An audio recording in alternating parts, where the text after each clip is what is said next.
Someone posts that their business failed and you feel something shift inside you. Not grief, not sympathy, something quieter and quicker than that. You keep scrolling, but the feeling stays, warm and unannounced. You would never say it out loud. You barely admit it to yourself, but it was there. A small private satisfaction you did not ask for. This is not about bad people. This is about a very common, very human response. One that most people have felt, and almost no one talks about honestly. There is a German word for it. Schadenfreude. Pleasure taken from someone else's misfortune. Most people hear that word and immediately say, not me. But the research disagrees, and so does your own memory if you sit with it. Think about a coworker who talked loudly about their promotion plans, then didn't get it. Think about someone online who predicted something confidently and got it completely wrong. Think about a person who seemed to have everything arranged just right, and then didn't. There was something in you that registered that moment differently than you expected.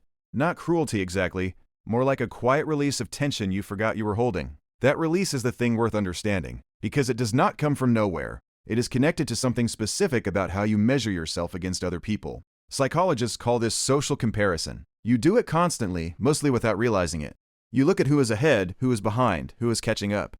It is not vanity or pettiness. It is a very old cognitive system doing what it was built to do. The problem is, when someone else is visibly winning, it can quietly feel like you are losing.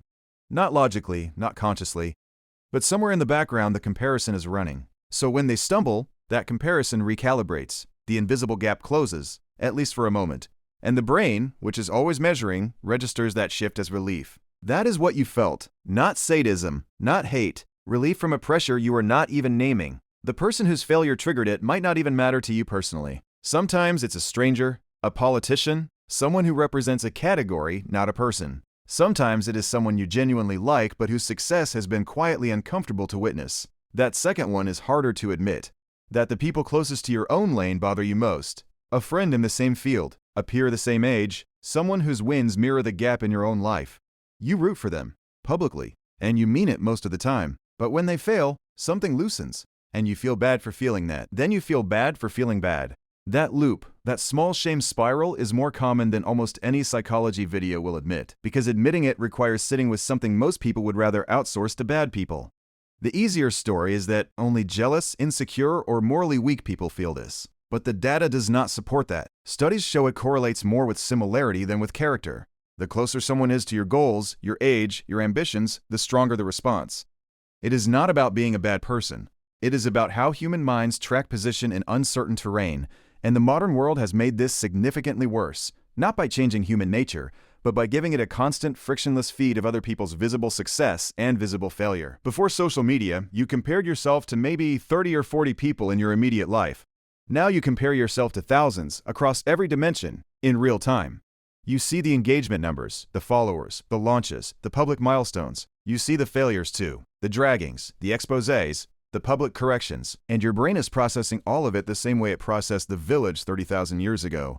Except the village now has 400 million people and a notification system. And somewhere in that feed, you have learned to perform the opposite of what you feel. You comment, "This is so sad," on a failure story while something else moves through you quietly. You say, "I hope they're okay," and you mean it. And you also mean the other thing. Both are real.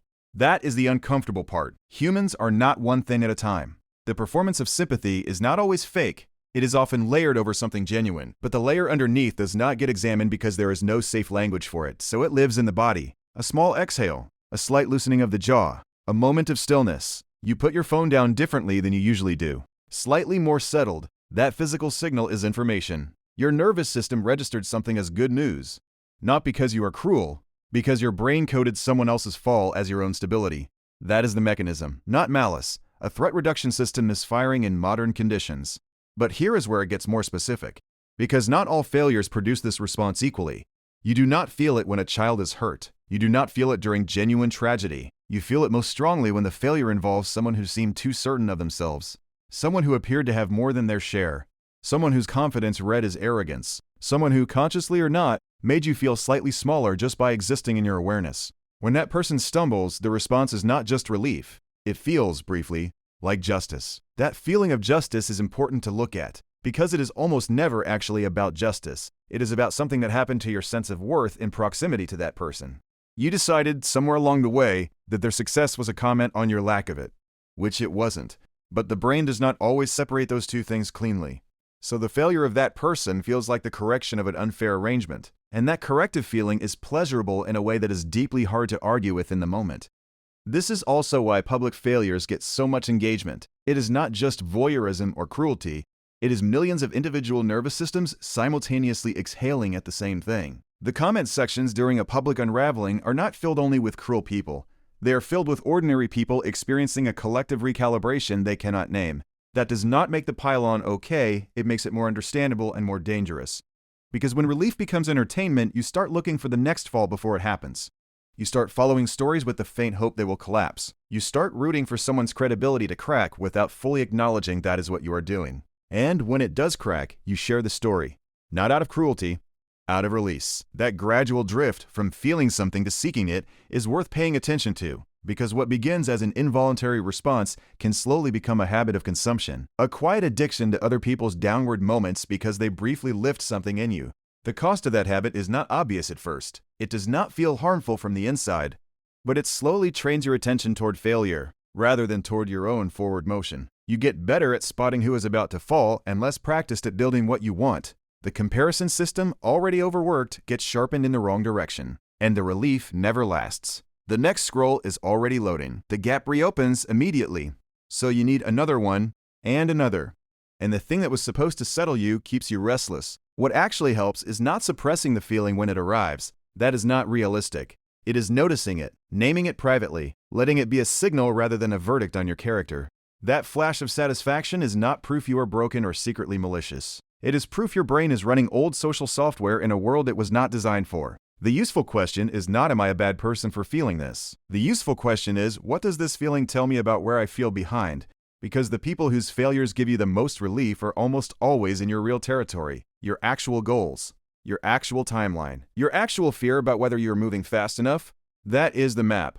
Not a flaw, a signal about where your own unfinished business lives. Just to be clear, this video is for reflection and honest self-examination, not professional advice.